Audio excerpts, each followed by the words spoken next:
Let's start this year off with a bang! I'm back! Hang on for the loop! 4, 3, 2, 1. Liftoff. We have a liftoff. I'm Ricky! I'm Jamie!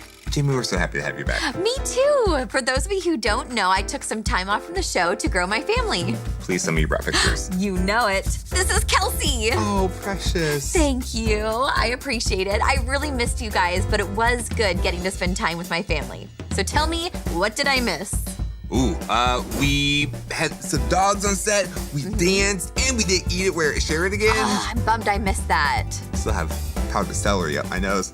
We also did the Sandstorm games. You would have loved that. Ooh, that sounds amazing. I missed a lot. We met our reindeer, and we got the Loop Show carpet steam clean. Oh my goodness, I knew that reindeer were real. Okay, how about mail? What did I miss? Oh, we've got mail. Yeah? Artwork, questions, so much to get through. Look at all of this. That's amazing. Thank Hey. you, Melanie. Yes, very good job. Very artistic. And then we've got mail from Thailand. That's incredible. Yeah, and this is from Canada. How about a map update? Yes, we are so close to filling it out. Look, we got Nevada! Yay, Nevada! Good job. All right, we just got a few more. We got you. Well, let's count how many more we have. 15 away from filling up this map. And so many of you are from all over. We're getting mail from outside of the map. Fill up that map. Let's fill up that map. Woo! Our Loopsters know that this show is all about them. The Loop Show likes you. So let's get to know more about you. All right, how about this one? Okay, this one's from Anna. Tell us something fun we should know about you. I love to play basketball, go to church, and spend time with my friends. Oh, I'm allergic to salmon. Whoa. Oh my goodness, I like salmon. I'm so sorry you're allergic. Okay, this one is from Daxton, and Daxton says, I can make really realistic goose sounds. Ooh, that's cool. Can you make a goose sound?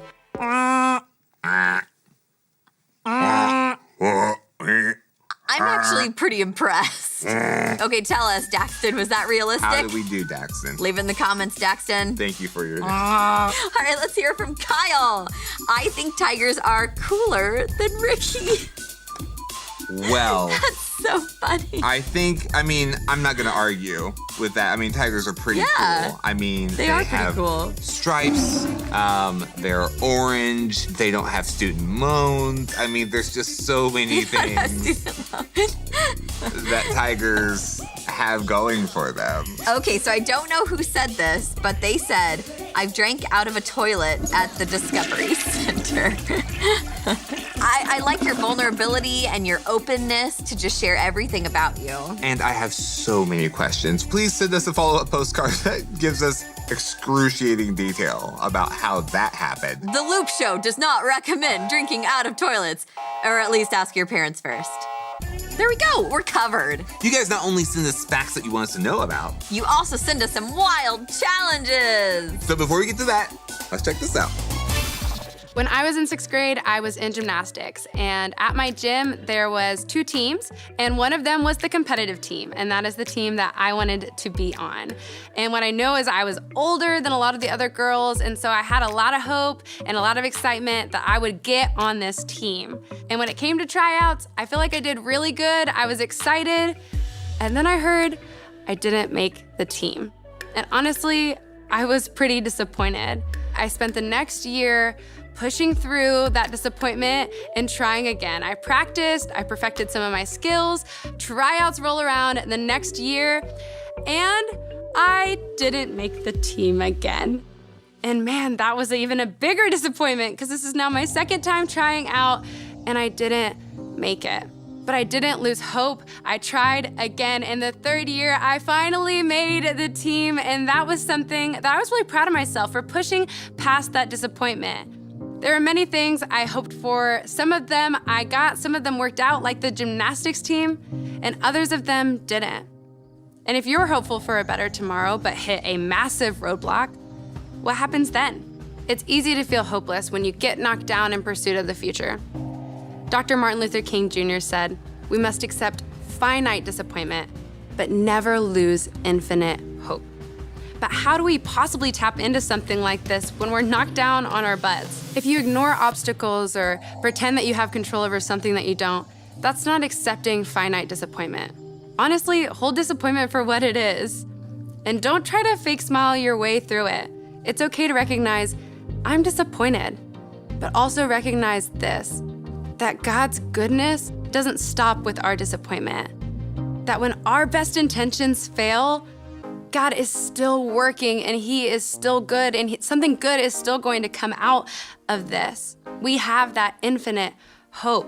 That infinite hope is not based on our strength, but God is strong and He never fails.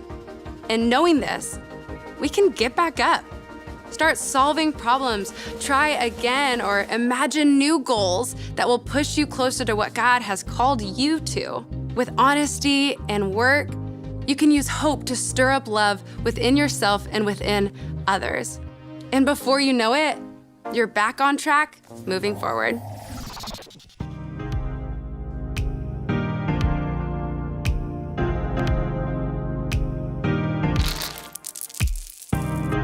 God saved us, He called us to live a holy life.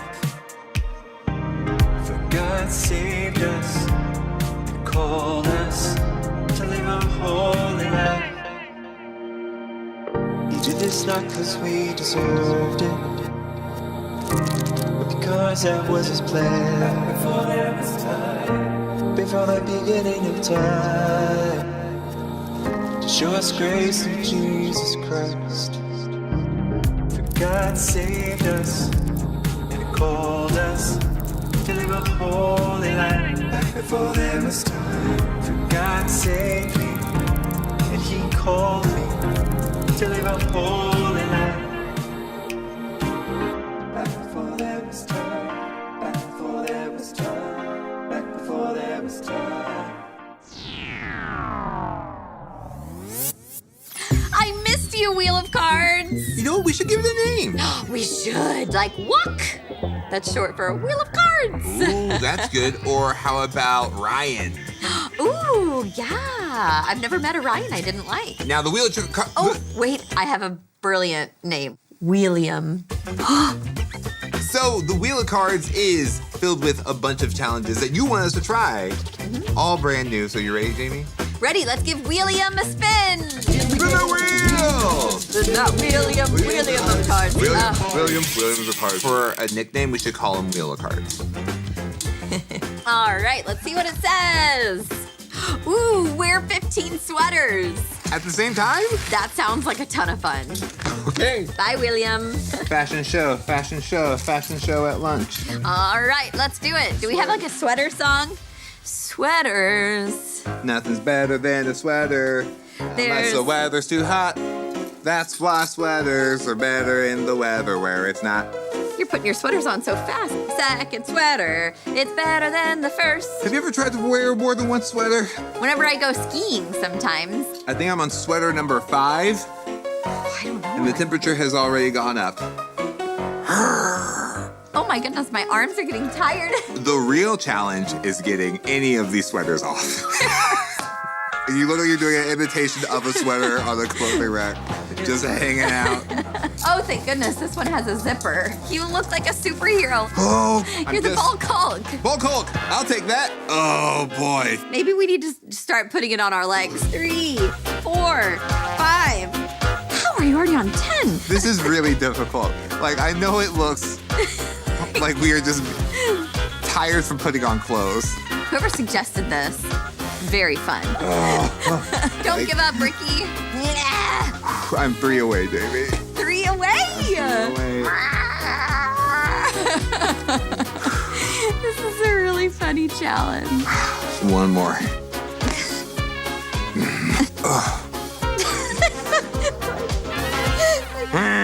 That's a goose. I'm gonna like suffocate from laughing. That's good. Yep.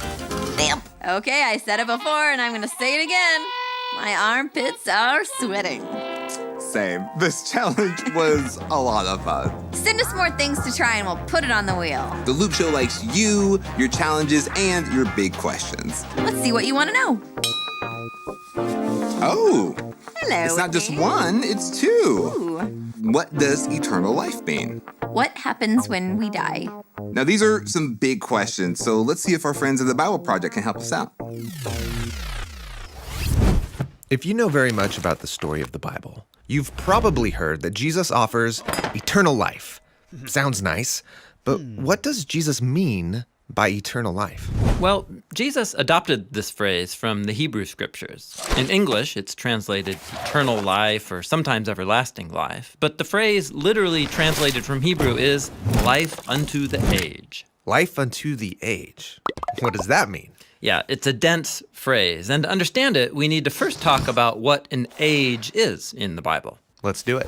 So the Hebrew word for age is olam, and it refers to a period of time. What length of time? Well, any length of time, actually, and it can be in the past or in the future. What matters is that it's a period of time with some common attribute that remains constant. So, for example, So, like the time of Abraham and his descendants all the way up to Moses. The common attribute is it's the time of Moses' ancestors. And so Moses can say, remember the days of the age, the years of past generations and elders. okay. Or an age can be shorter and in the future. Like Samuel, who's going to spend his whole life serving in the temple. During his dedication, his mother Hannah calls this an age. So, an age is a period of time that has a unique and constant characteristic. Exactly. And there can be all sorts of different ages, depending on what you want to focus on. You got it. And so someone could live in two ages at the same time if those ages happen to overlap. All right, so back to the phrase, life unto the age. What age is this talking about? Okay, so in the beginning of the biblical story, humans are made from the dust of the ground. This is a common biblical image for creatures that are mortal. That is, they live in an age where they could die. But God takes humanity and places them in a sacred garden where they're invited to experience a new and deeper kind of life. By eating from the tree of life. Yeah, we're told it offers them life unto the age, a life of infinite potential because it connects them to God's own divine life. But the story takes a turn. And instead of accepting life unto the age, they eat of the tree of knowing good and bad. Right, taking from this tree means seizing life for themselves on their own terms, apart from God's wisdom. And so they're exiled from life unto the age, and they go into the age of death. They mistreat each other, they do what's right in their own eyes. Things get really violent.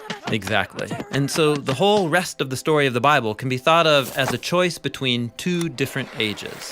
The age of life on our own terms that leads to death, or the age of God's own life. And while humanity has rejected God's life, God promises he'll open the way back. Exactly. And it's that promise that ultimately leads the story to Jesus. He's presented as God's own life become human, so that both ages overlap in him. He lives in the age of mortality and death and in the age of eternal life at the same time. And so he can offer people access to life unto the age. Right. It's like what Jesus says in the Gospel of John. This is eternal life, that they may know you, the one true God, and Jesus Christ, whom you have sent. Yet, just like humanity rejected God's life in the garden, Jesus was rejected and put to death. But God's life is more powerful than death. And so Jesus rises from the dead, and he can offer God's life to others. Like the Gospel of John also says, Whoever trusts in him will not perish, but has eternal life. that is, life unto the age. Cool. Now, most people think of eternal life as something that happens after you die. But in the Bible, access to this age is something I can have right now. Yeah, remember, Jesus was the place where the age of God's life meets the age of death. And that means that when people trust him, they can experience eternal life here and now. But we also still live in the age of death. So what happens when I die? Well, just like death couldn't overpower God's eternal life in Jesus, similarly, we can remain alive to God even if we're physically dead. In the Bible, this is called being with Christ. And it's not talked about very much because it's not how the overall biblical story ends. The focus of the Bible is about when the age of life completely overcomes the age of death. And those who are with Christ are recreated to share in God's eternal life. A world where the age of death no longer has any power. Exactly. Because life that is fully connected to God's own eternal life and love is a life that will never end. I think it's beautiful the way that Bible Project explains these tough-to-grasp concepts. And we know that one short video isn't going to explain everything. So stay curious. We love that you are not afraid to ask big questions. Ooh, and I thought of ways that people can send us mail. Like what? All right, so the first one is to fold their Loop Show mail into an airplane and fly it to our studio. Nice. Thank you. Or they could plant their Loop Show mail and then it grows into a big, beautiful Loop Show tree. I love it. Yes, thank you. Or learn to play a saxophone. That's it. Jamie, I'm so glad you're back. Me too. I've missed you, Loopsters, and you, Ricky. So I want to hear what adventures you've been on. If you want to send us something, artwork or letters, the Loop Show address is in the description below. You guys are awesome. This is going to be a big year. So hold on tight and Enjoy the ride! We love episodes of The Loop Show Likes You because we love hearing from you guys. We love getting mail from you and seeing your beautiful pictures. So if you like The Loop Show Likes You too, check out this YouTube playlist. Remember, The Loop Show Likes You is your show. So let us know what you want to hear about and check out these other episodes. You're awesome.